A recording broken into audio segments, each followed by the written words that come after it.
आइए बच्चों, आज कुछ दिन का अंतराल हो गया है, वीडियो आपके पास तक नहीं पहुंच पाए हैं। कुछ अपरिहार्य कारण थे।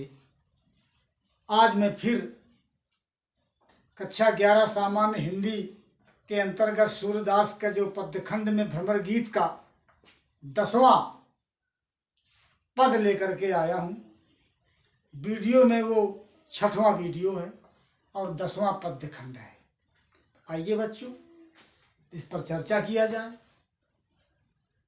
और गोपी और उद्धव का जो संवाद चल रहा है इस भ्रमर गीत के अंतर्गत, उसमें आखिरकार कैसी बातें हो रही हैं।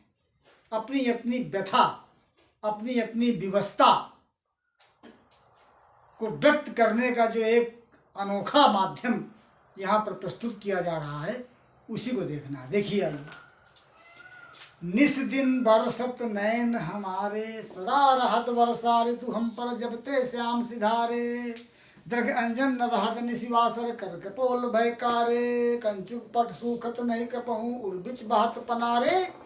आंसू सलिल सबय भई काया, पल न जात रिष्टारे। सूरदास प्रभु यह परे, क्यों गोकुल काहे विसारे। निस दिन बरसत नैन हमारे। गोपिकाएं अपने विरह वर्णन को प्रस्तुत कर रही हैं महाकवि सूरदास जी की लेखनी के माध्यम से। उद्धव जी बहुत प्रयास करते हैं कि गोपिकाओं को निर्गुण की उपासना में ला करके और योग साधना कराया जाए, लेकिन वो भगवान श्री कृष्ण के उपासक हैं। गोपिकाएं टस से मस नहीं होती हैं। वो अपनी भक्ति में भगवान के प्रेम से, अनन्य प्रेम है भगवान का, और भगवान श्री कृष्ण मथुरा में है। उनके विरह में ये रात दिन यहाँ रो रही हैं। ब्रज में पूरी की पूरी गोपिकाएं, उनकी शारीरिक स्थिति और मानसिक स्थिति, पूरा मनोदशा कैसी है उनकी इस समय, उसको व्यक्त किया गया है इस पद्यखंड में। क्या कहती हैं गोपिकाएं कि निस दिन बरसत नैन हमारे। निस दिन माने रात दिन, निस माने रात दिन, रात दिन बरसत वर्षा कर रहे हैं। नैन माने आंखें, हमारे माने हमारी। गोपिकाएं कहती हैं कि हमारी आंखें रात दिन वर्षा कर रही हैं। आंखों से वर्षा किस चीज की होती है?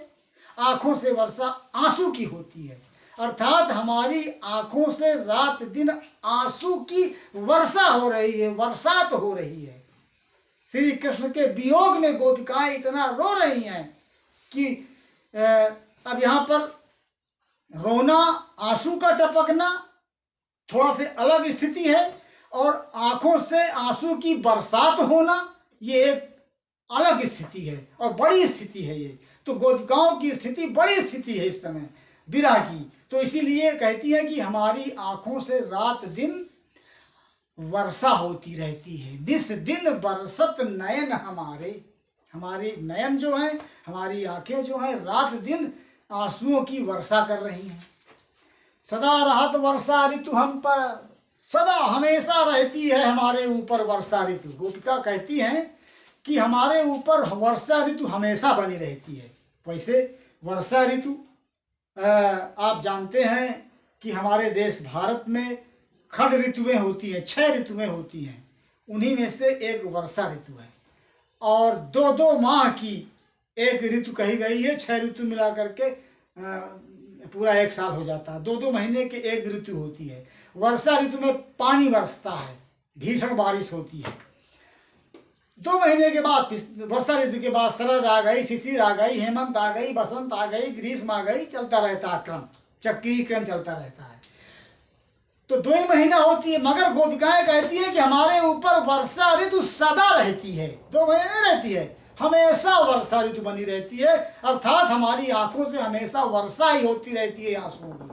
सदा रहत वर्षा ऋतु हम पर, जबते श्याम सिधारे। कब से? जब से। श्याम माने श्री कृष्ण, सिधारे माने मथुरा चले गए। जब से श्री कृष्ण मथुरा चले गए हैं, तब से हमारे ऊपर हमेशा वर्षा ऋतु बनी रहती है। दृघ अंजन रहत निशिवासर। अब देखिए बच्चों, एक व्यवहारिक प्रयोग यहाँ पर बताया गया है कि गोपिकाएं अपनी आंखों में अंजन लगाती थी। अंजन माने काजल, आंखों में काजल लगाया जाता है। तो दृग माने आंखों में, अंजन माने काजल, न रहत नहीं रह पाता है। निस्वासर माने रात और दिन, न रात में न दिन में हमारी आंखों में काजल नहीं रह पाता है। क्यों? क्योंकि आंखों से आंसू की वर्षा हो रही है। जब आंसू आंखों से लगातार रात दिन बहते रहेंगे तो लगाया गया काजल वो आंखों में टिक कहाँ पाएगा? वो तो सब आंसुओं के साथ घुल मिल करके और वो काजल जो है आंसुओं के साथ नीचे बह करके आएगा। तो वही कह रही हैं कि दृग अंजन न रहत निस्वासर, हमारी दृग माने आंखों में रात दिन काजल नहीं रुक पाता है। फिर उर्बिच कर कपोल भय कारे, हमारे कर माने हाथ और कपोल, कपोल माने गाल, हमारे हाथ और गाल जो हैं वो दोनों काले हो गए हैं, काले हो गए हैं। किनके? गोपिकाओं के। गोपिकाएं कहती हैं कि हमारे आंखों में काजल रुकने नहीं पाता है और उसी से हमारे हाथ, कर माने हाथ, कपोल माने गाल, ये काले हो गए हैं, काले पड़ गए हैं। ये कैसे बच्चों? ये जब आंखों से आंसू बहता है, लगातार बहते रहते हैं, तो गोपिकाएं अपने हाथों से आंसू को पोंछा करती हैं।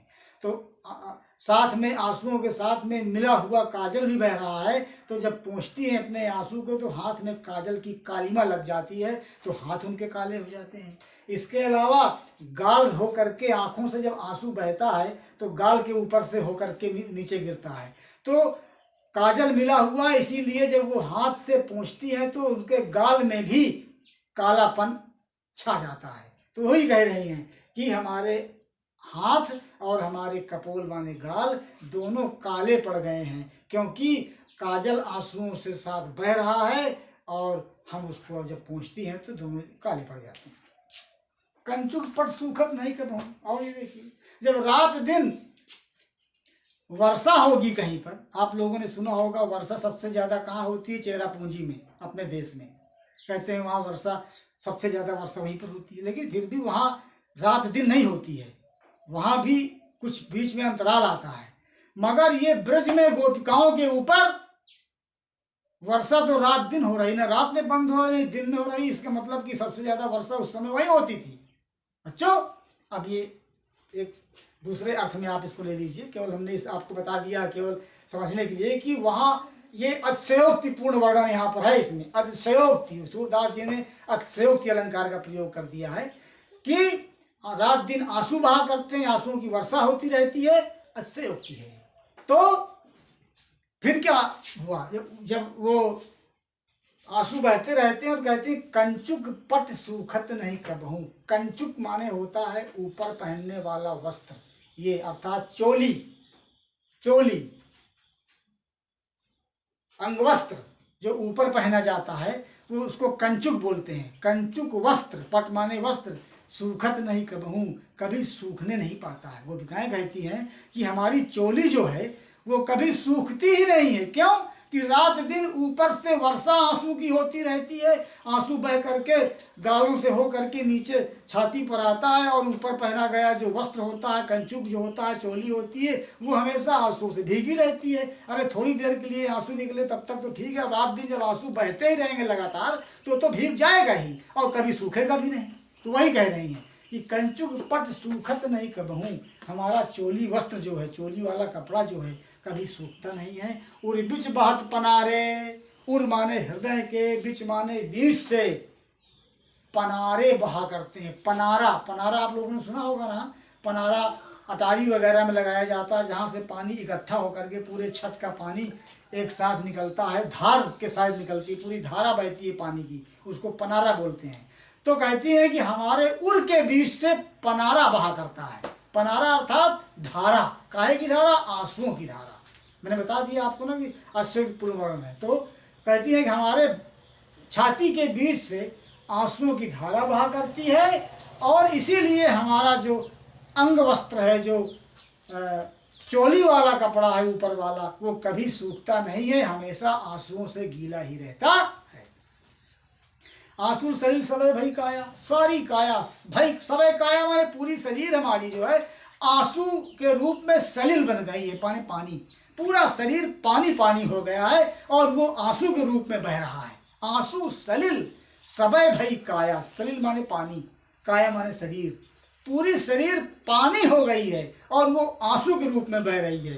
पल न जात रिस टारे, एक भी पल के लिए, एक भी क्षण के लिए। रिस माने रिसाव, रिसाव माने बहाव, आंखों से जो रिसाव चल रहा है, लगातार आंसुओं का जो बहाव चल रहा है, वो एक भी पल के लिए, एक भी क्षण के लिए न टारे, टरता नहीं है, बंद नहीं होता है।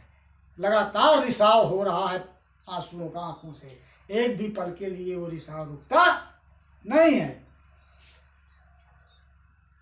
सूरदास प्रभु यहाँ पर सूरदास जी कहते हैं कि गोपिकाएं कहती हैं कि हमको प्रभु यही परेख्यो, देखो हमारे भगवान ने हमको इसी बात का दुख है कि गोकुल काहे बिसारे, उन्होंने गोकुल को क्यों बिसार दिया, क्यों भुला दिया। गोपिकाएं कहती हैं, सूरदास जी बता रहे हैं कि गोपिकाएं कहती हैं कि हमको इसी बात का दुख है कि भगवान श्री कृष्ण ने गोकुल को क्यों भुला दिया, ये हमको बड़ा भारी कष्ट है, ये हमको बहुत बड़ा दुख है। गोपिकाएं अपना अपनी व्यथा, अपनी पीड़ा, अपने मर्म की वेदना को व्यक्त करती हुई इस पद में कह रही हैं। बच्चों, सब कुछ वही है, काव्य सौंदर्य में भाषा साहित्यिक ब्रज भाषा है, और रस जो है वियोग श्रृंगार रस है, छंद गेय पद है, अलंकार मैंने अक्षयोक्ति का भी प्रयोग किया गया है, और इसमें अनुप्रास भी है, और गुण जो है प्रसाद गुण है, शैली जो है मुक्तक है। इनको आप लोग पढ़ लीजिए और इसको लिख लीजिएगा, और कोई दिक्कत हो बताइए।